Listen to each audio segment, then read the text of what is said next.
And we are back with a two-man band today, me and Emily. Kunal is MIA, but I'm sure he'll be doing just fine on his own. This week, we are going to talk about Christmas and all of the festivities that come with this time of year. You know, this time of year is a little bit different compared to all of the times of the year. And definitely when I talk to clients, I'm like, you have to treat Christmas as its own special entity, and you have to get good at practicing what Christmas is about, even dialing in and not being distracted, which we're going to talk about in a minute as well, and overall just being able to manage this time. So, you know, and what are you doing for Christmas, first of all? Well, I'm returning back to the motherland, so I will be moving back, and then I will be celebrating with my family. That's it. Yeah, I bought 4 kilos of organic, locally produced mince, and we will be making meatballs. You know, the most Swedish thing going. Yeah, we will be making meatballs. I'm very excited about that. So that beef is amazing. Never had anything like it before. So what's the key to a good meatball? Love. It's got to be made with love. Yeah, no, I mean, yeah, but I think so, you know, you're putting in the process of rolling it in your hands. I'm this spiritual little girl, right? And I think once you are present in the moment and you create something, it's actually really nice. And then when you eat it, there will be a whole different sensation, because there will be like, you will feel that there's been presence into making something. And at least for me, like when you eat something that is homemade, really nice. Yeah. And obviously my mum's boyfriend is a chef, so he will make them and they will taste amazing. So Emily's saying all this, but she just sits on the sofa while it's getting made, and she's just converting the love from the sofa. And also part of like spending Christmas is actually doing things together, right? So actually cooking the food together, spending time in the kitchen. Those things are the things that I think people value the most, at least when it comes to myself. You know, those are the moments. It's not really sitting there eating and getting so full that you just want to sit on the sofa afterwards. For me, at least, it's like those small moments where you just enjoy making things and actually having conversation and just being present, right? So yeah. Yeah, and it gets lost, doesn't it, in the festivity? Well, not even the festivities, but it gets lost in the new standards of festivities. Because if we look at what Christmas is about, like, we not even need to look in the Bible or anything opening like that, but it's the act of giving, right? That is kind of the processes around to celebrate with people, and that is almost lost by the act of wanting to receive, to get the feeling of like indulgence, or just to be, you know, to be going OTT, or a reason to let loose. And you know, it doesn't have to be like that, and you know, there's multiple ways that you can navigate this time period, and we both probably know that we've had Christmases before where we've gone way too far, but there's Christmases before that we've done the opposite, and we've seen people do, you know, diet over Christmas, and it's just that I never really see that both ends of the spectrum in any type of scenario over Christmas ends up people feeling great. But I think a lot of people forget what the realities are, or the normal standards are, versus what just normally happens at Christmas. Everyone's the overly stuffed, sitting on the sofa, and then because everyone else is doing that, that becomes the social norm. Whereas the social norm is not that. The social norm is to have a good meal, enjoy what you want, but always to the premise of the principle is that eat to your level of fullness.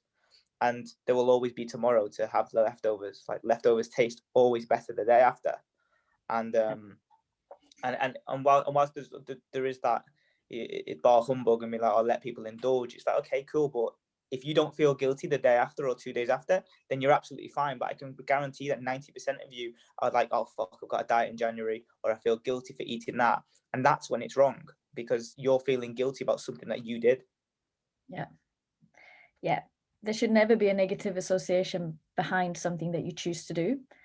That is, I think, the biggest takeaway is like, you just own everything. And as I've said to my clients all month, you know, 1 day, 2 days doesn't make a summer. Like 2 hot days doesn't make a summer. So even if you choose to not be even so mindful in the greater scheme of things, it's not going to be the detriment of anything, but it's how you pick yourself up afterwards. And if you're feeling guilty, then you say, oh, I might as well just wait, and then New Year comes and I'm going to start Monday. But then all of a sudden you have 2-3 weeks where you're actually pigging out just because you're already feeling guilty, and then you just say, I'm going to just start fresh and do the complete opposite of what we actually want you to do, is like the whole restrictiveness and starting over, which is, you know, for 99% of the people it just doesn't work. So yeah, starting now, saying, cool, I'm going to enjoy 2 days.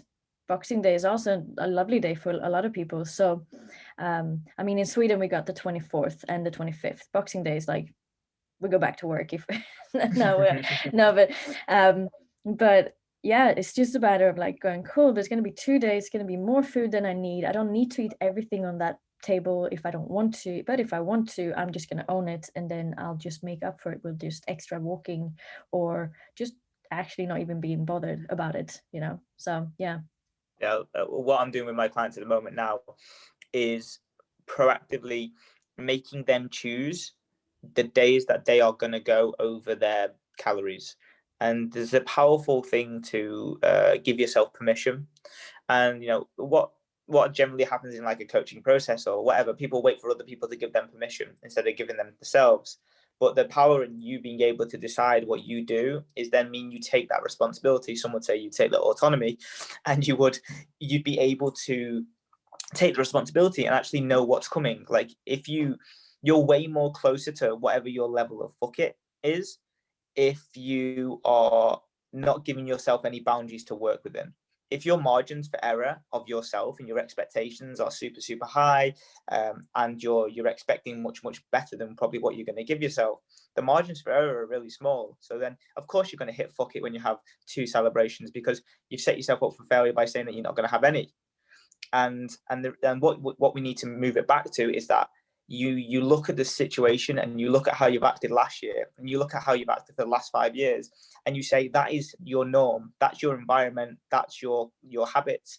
You have to understand that they're going to be around you during those time periods, and you have to give yourself permission and strategy to be able to know how to include heroes and celebrations without feeling guilty. You need to be able to give yourself permission to eat more food. And once you give yourself that permission, that extra plate of food isn't a rush. It isn't the excitatory mechanism that comes with you going, oh, I shouldn't be having this, but I'm going to have it anyway. And that's the mechanism that actually fuels you to then go over and above and above and above and above, because you dig in. So being able to broaden your boundaries of what's appropriate for yourself is probably the biggest tool that I can give people. Accept, like in my Christmas guide, the first thing I speak about without giving any strategy is you've got to be able to go maintenance calories over Christmas, and you've got to understand how many calories that is and what that range is actually. So take yourself out of a diet, broaden your spectrum of boundaries, give yourself permission to have the foods that you enjoy, and you will find that you won't overeat.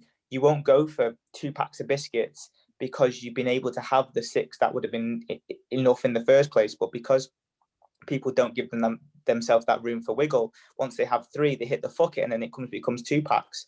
So my process around this is just anything to not hit the fuck it button, and I don't care how many calories you eat, because you're in control. Yeah, 100%. And also, I mean, something that I think I'm just so huge in like shifting the focus, and like go away from the food focus to people focus or self focus even, you know, and think about other things than just about the food. That's because there's so much more to Christmas than just the food, but we make the food this holy thing that is all surrounded by, but it's not really. Like if we can shift the focus and say, hey, I get to spend more time with my family, everyone is off at the same time, I can catch up with my friends, obviously now with COVID and everything, but there will potentially be opportunities to go out for a long walk with your friends, or so there's, you know, you can make this about so much more than just the food. And then for self, right, you get to spend more time and relax and chill and reflect and learn about things and decide of what went really well this year, decide what didn't go so well this year, and then go, okay, how can I move into the next year, or even as of tomorrow, doing a little bit better, 1% better, and then who do I want to be next year, and then what can I do to become that person, and just get into that more reflective mode, which I think is super beneficial. So it's not so much if we're going to go into like thinking about New Year's, it's not new year, new me. It really is a great place to start reflecting, but it shouldn't be like a standpoint of like, now is the time I change. It's kind of like we reflected on it, and then it's just a nice transitioning into the new year, but it shouldn't be, now I'm like doing this one thing really hard that doesn't really work for me long term, but I'm going to do it anyway because I reflected on it, and it's going to be, you know, this time I'm going to get it right. But no, like actually reflect on what you probably need to do and the time frame that you need to do it, and be honest instead of being all nothing perfection, and see that you actually have a lot better chance in succeeding moving from Christmas through Christmas and into the new year. Yeah, 100%. And the no one I've ever worked with has succeeded long term that has had an all or nothing mentality, that hasn't shifted that all or nothing mentality to realize that actually that's not the way to go. And I can honestly say that, hand on heart, no, and we're talking long term here. I don't care if anyone's got before and after pictures. I don't care if you've lost 25 kilos. I'm talking like 2 years, 5 years down the line.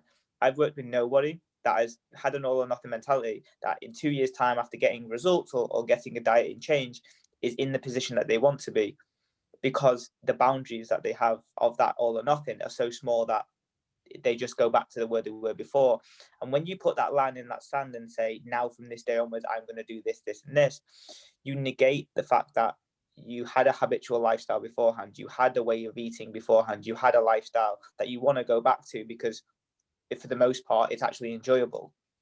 And being able to, draw a firm line in the sand, but actually say, we're just going to take it one step at a time, and we're going to take it one day at a time and cut short. The destination is here, and we do have a destination, but you have to be flexible with the route.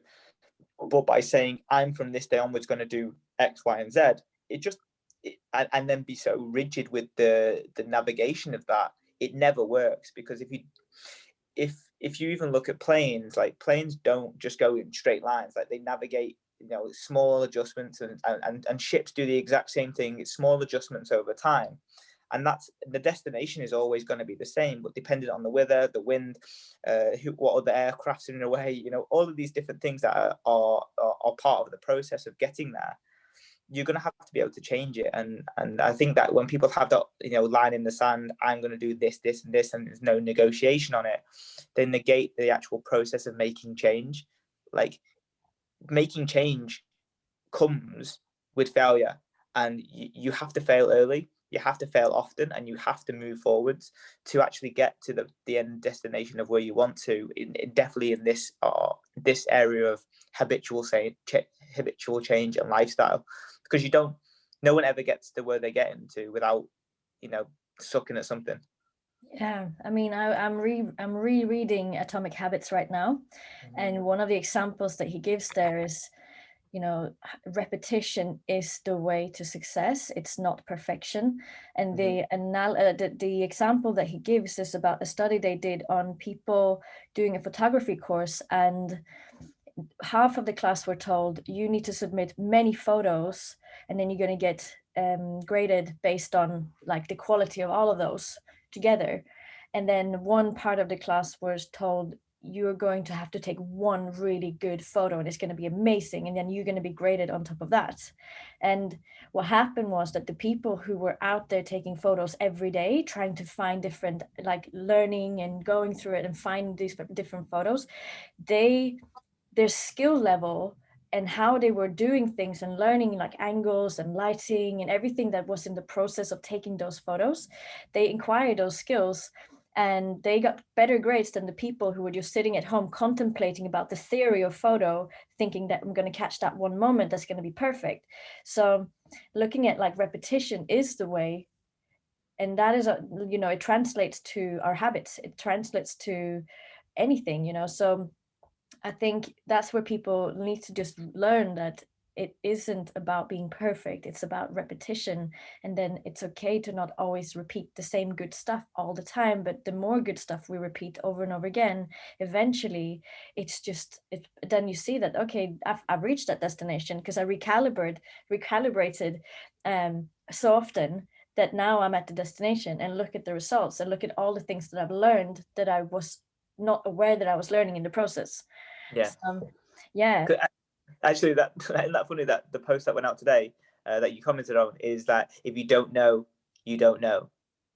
Yeah. Is that's the hook line? It's like you you must suck at something to want to change it, right?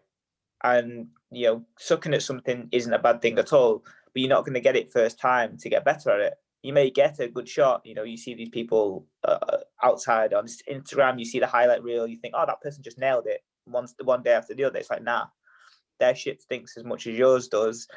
and everyone has their tipping points, everyone has their sucking points that they need to work through to get to this new destination that they want to. And yeah, I just try and drill it into as many of my clients as possible.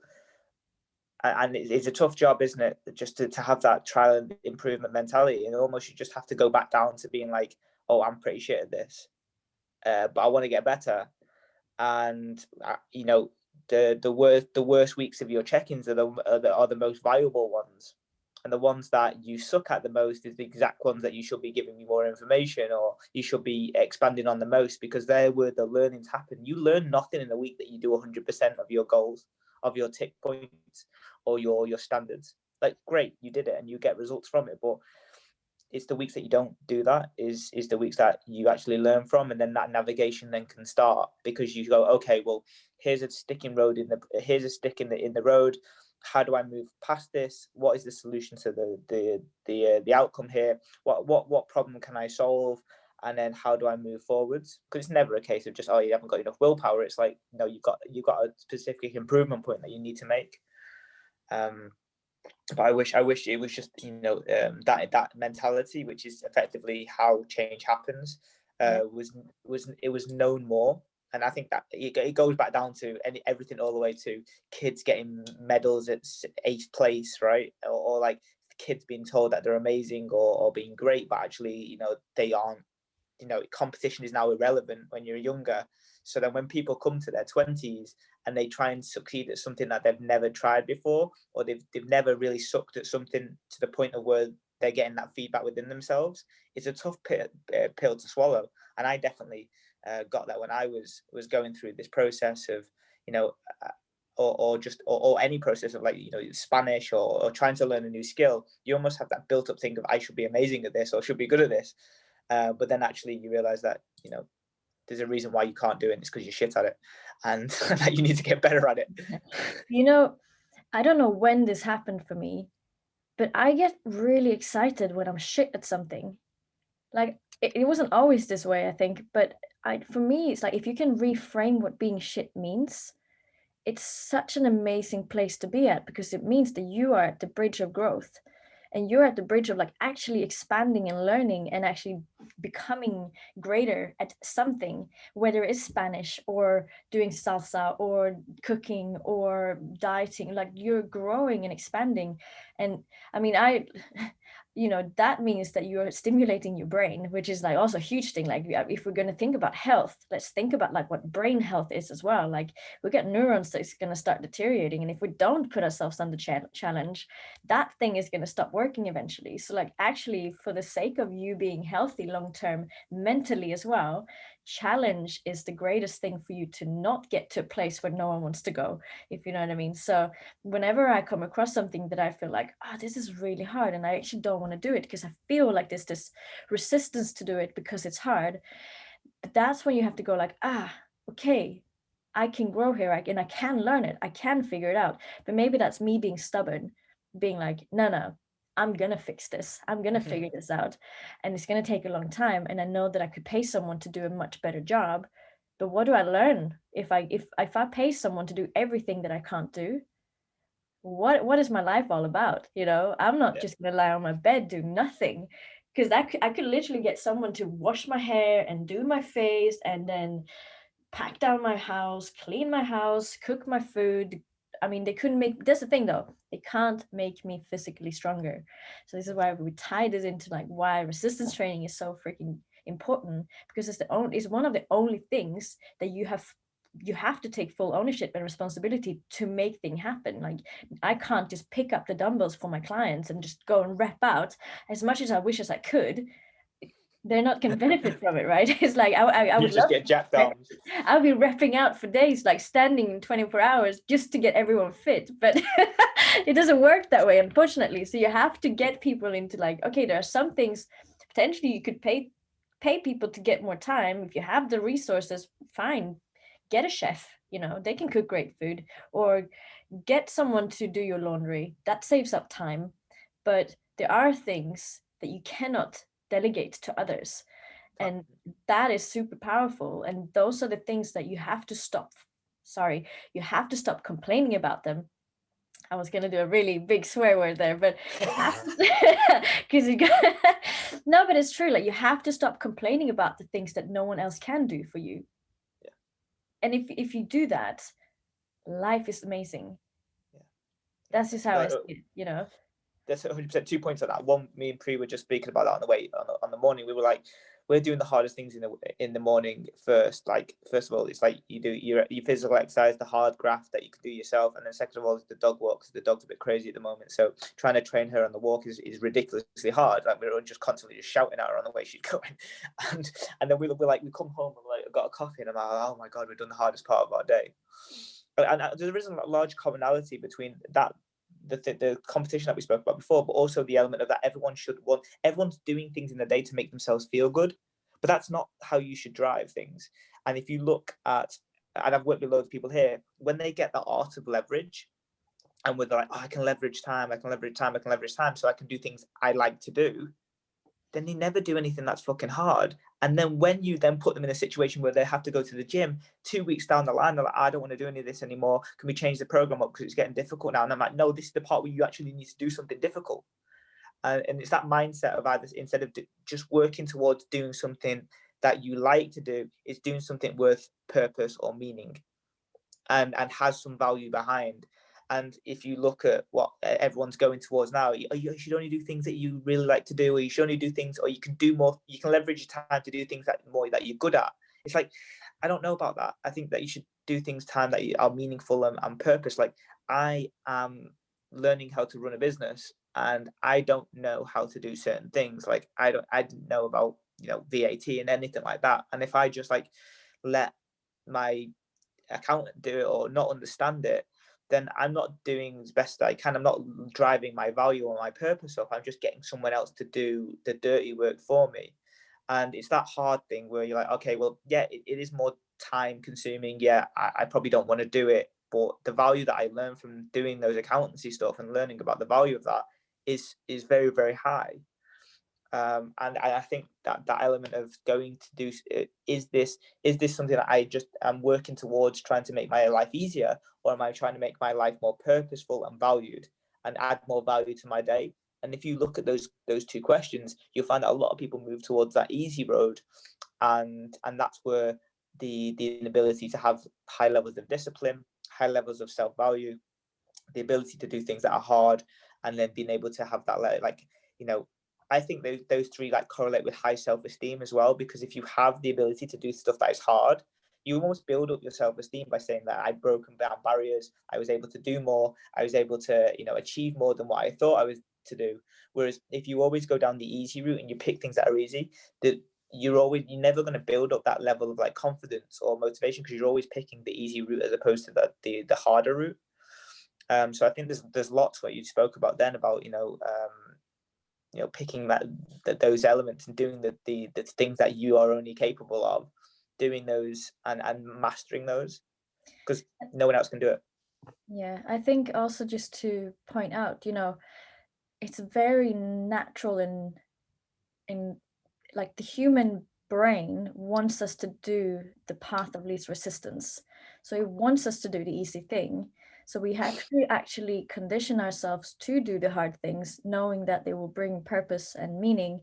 And again, I don't even know where I wanted to go with this, but it's kind of like if you're only living for today and what feels good today, you will only do what feels good today. And the path of least resistance will be maybe lying on the sofa, having a takeaway, not doing your steps because it's not a sunny day. But if you're looking ahead and into the future, and actually you are always having a compass in terms of like some form of goal, it doesn't have to be like the clearest thing, but it needs to be like, I want my life to go in this direction. From there we can take out things that are not easy to do because we need to proactively work towards something, and then apply some discipline. And that's where the beauty is. Like, yes, life is not all about struggling every minute of the, we would be so fucking tired all the time if we had to struggle every minute. But it's about choosing the direction we want to go and say, cool, how am I going to apply some discipline today for that delayed gratification later on? And it's about that balance between not burning yourself out and hating life because everything is always hard, because that's not nice either. But it's about finding that balance between, yeah, delayed gratification, willing to be disciplined for certain things, and then deciding on the things that you want to do because you enjoy them today. Yeah, 100%. And it's always it's so coincidental. It's just always that mid ground, isn't it? It's always that duality of like the pros and the cons of a situation, and choosing what you want. And that thing that you spoke about then is, it comes over time as well. It's like, especially when you're doing your habits, right? Is that, let's say if you, common one is, I get to the evening and I haven't got food prep, so therefore I just order a takeaway. And that, let's bring it back to that. I was supposed to be talking about festive stuff, but this has just gone down a bit of a rabbit hole, hasn't it? But this is fantastic. Is that one day you'll go on a Monday and you'll be completely tired, and then you'll choose the takeaway. And over time, you may be able to claw that a little bit more delayed gratification. So you go, okay, well, I'll just make something, and then I'll have it in the freezer. And then over time, you'll be able to delay that gratification so that it's actually normal for you to then make that change that you've been making. So instead of it being a really, really hard motivational, you have to put on bloody the rock music just to be able to meal prep your food on a Monday night, it becomes something that is automatic. And things that I used to drag my ass doing 4 years ago, or three, even 6 months ago, has now become the norm for me. And like that's how that growth happens, is that you delay the gratification just an inch, and you're not meant to be able to withstand. Otherwise, we'd all be like David Blaine or SAS people who could like withstand torture.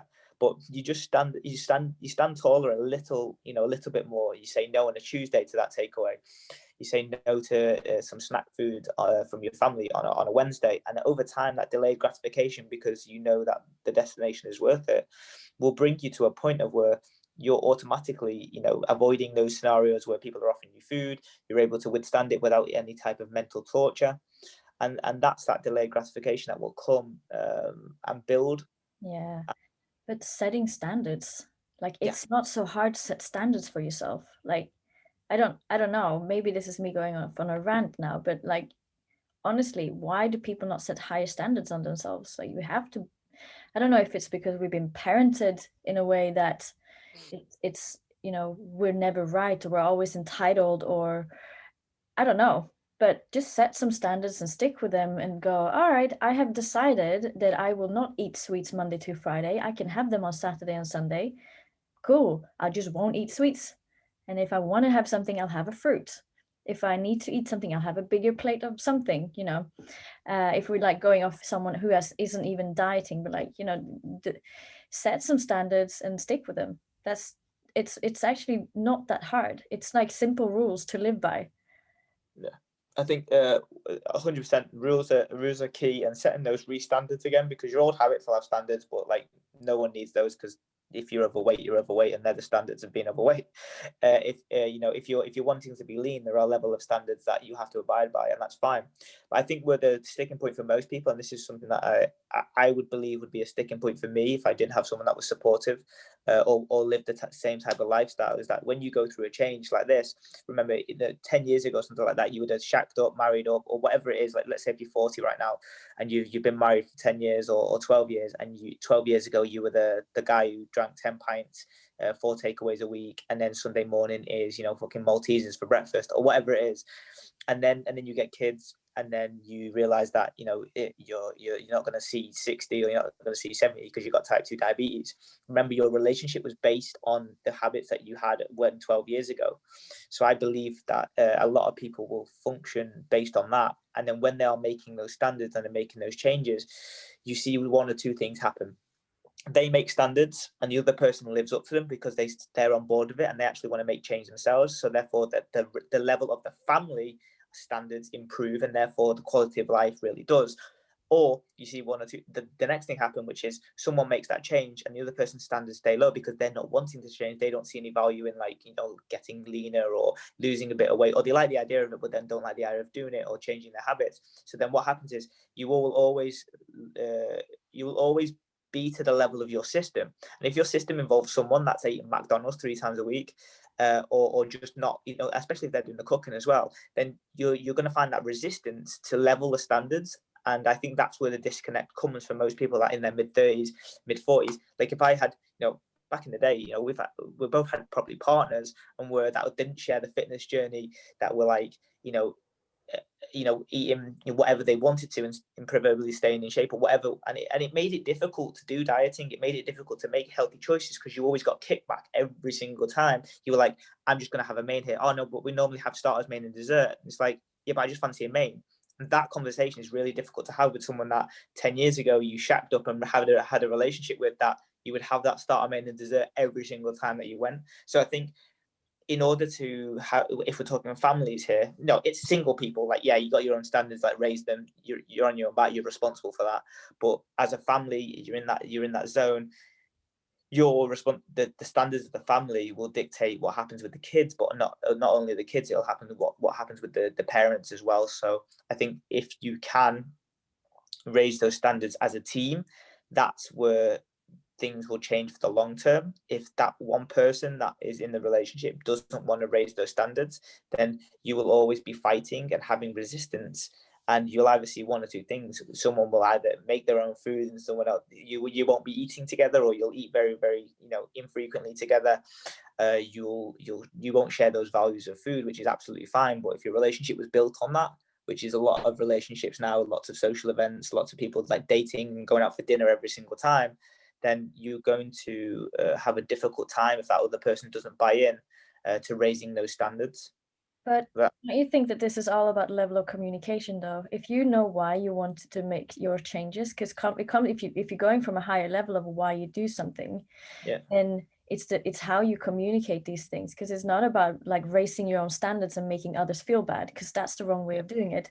Like, you want to raise your standards and then compassionately get people to understand why you do it, so that they understand that, hey, actually I have type 2 but diabetes, I just have young toddlers and I want to be, maybe not young, yeah, I have toddlers and I want to be part of their life for a very long time. I've done some research on type 2 diabetes and these are the statistics, and so if I just make these small changes over time, then my possibility and probability to live for longer and actually even see my grandkids, they're gonna go up by miles if I do these. Like, so it's about how you communicate the things. It's not like, yeah, I've decided I'm not having dessert. Like, no, okay, cool. Yeah, fuck you. You know, no, wife, I'm not having dessert anymore, you can have that. And then she will feel fat and she will feel like there's something wrong with her, and then she will start to judge herself. So, you know, it's always about how you communicate things. And if you can, I mean, anytime you want to have change, it's a beautiful time to get into, how do I communicate to the people I love? Because a lot of people don't communicate properly. A lot of people don't. So there will be arguments and there will be disconnect and there will be question whether someone loves me or not, or, you know. So if you feel like there is a resistance, I think you haven't communicated why enough, or like well enough. Yeah, So 100%. I don't think it's wrong. Raise your standards. Say, from now on, I'm not going to do this. So from now on, I'm going to start doing that. Raise your own standards, but do so in a way that it doesn't make other people feel bad. But then if you have someone really close to you, like a wife or a partner, or, you know, they just need to understand why you do it from a higher level of why. Right. Yeah. I want to be with you for a long, but maybe they're tired of their wife, but I have kids and I want to be there. just need them grow up, or I can't do these things anymore that I used to love doing, and I want to be able to get back to that. Or so, if we can just communicate that, as I just said, then it shouldn't really be a problem. And if there is a problem, first I would always go back and say, have I explained this properly? Because if I had, there shouldn't really be a problem. And if there is still a problem, well, there's probably going to be other problems to talk about as well, right? So Yeah, if you're arguing over dessert, it's not the only thing you're arguing over, is no, it? exactly. So I think the only thing I would say is on that, I 100% agree with you. I think what would generally happen in a normal household is that let's say if you were the lady, and I was the guy, and yeah, oh sorry, yeah, no, you were my lady, sorry, which you're not. Uh, is that what would happen is that especially with like yo-yo dieting couples, right, which is very, very common. Imagine every single weekend that lady coming to Monday going, oh, we're dieting this week, and this guy's going, you've said that every single fucking weekend for 10 years, 10 years, and every time you get to Thursday and you order a Domino's, why is this time different? And then that's where that guy goes, yeah, you're going to start this diet, you're going to do it on your own. And then next minute she's racked up a few weeks of dieting, and he's like, oh, wait a minute, actually she's serious. And then that's where you can, I think some of the families definitely move in that type of format.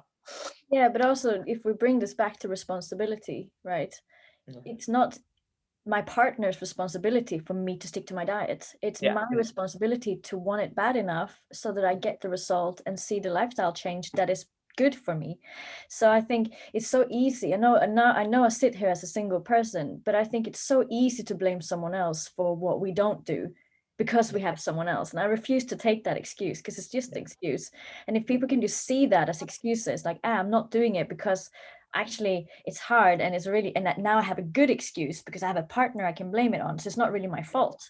It's like, nah, actually, you're not owning it. So just own it. And you will.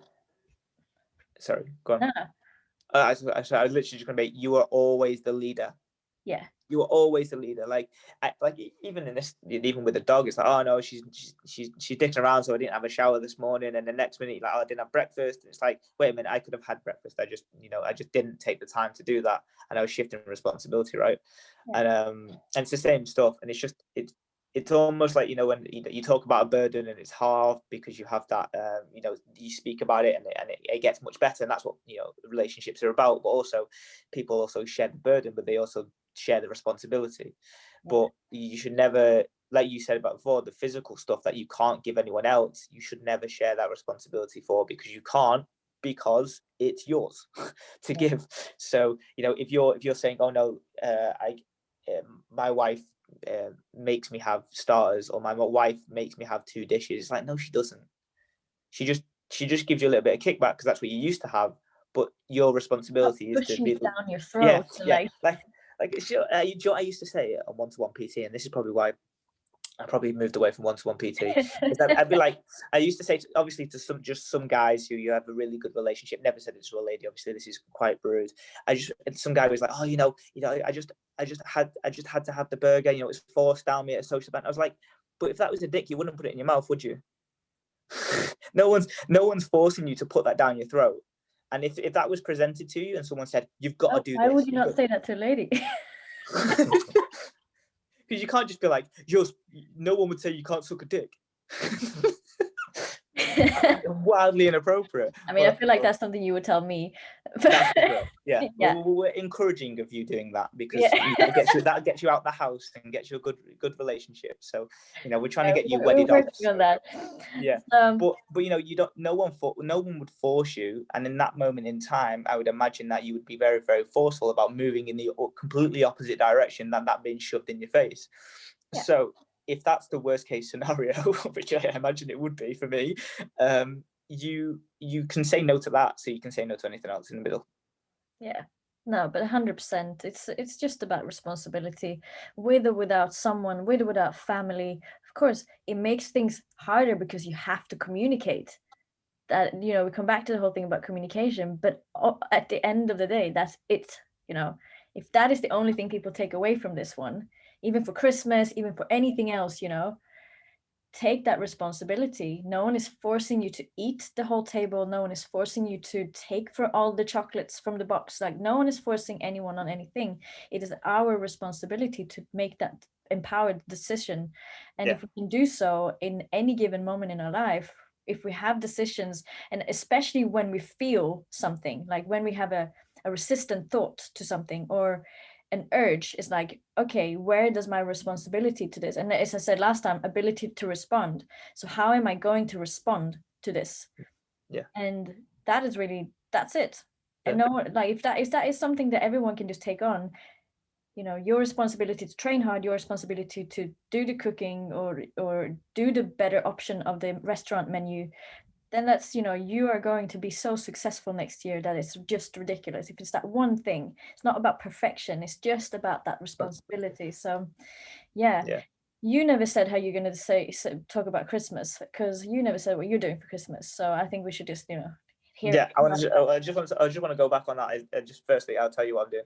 But the responsibility there is, and people will listen to this and probably be triggered by it, because anyone's triggered by that word responsibility, because it just reminds you of the things that you're not taking responsible for. Like not everybody has a level or layer somewhere that they're not taking responsibility for, because they're working on that. That's why we're all shit at something, and then we're taking the responsibility to get better.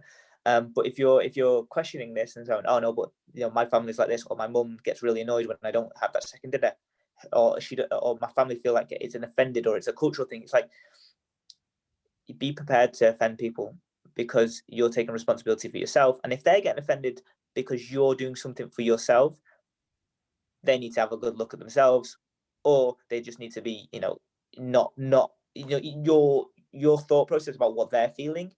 You need to think about yourself first before you start thinking about other people. And whether you have 2 desserts or 3 desserts, no one's going to go to bed crying because you had 1 dessert over 2.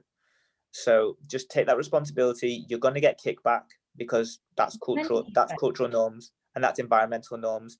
You're going to get kickback, but they're your responsibility, and you're a leader within your own right to do what you should do and what's right for you, not what's easy. What easy is just letting someone else dictate what you eat at a dinner table, or tell you how many rotis you should have, or how many plates of food you should eat.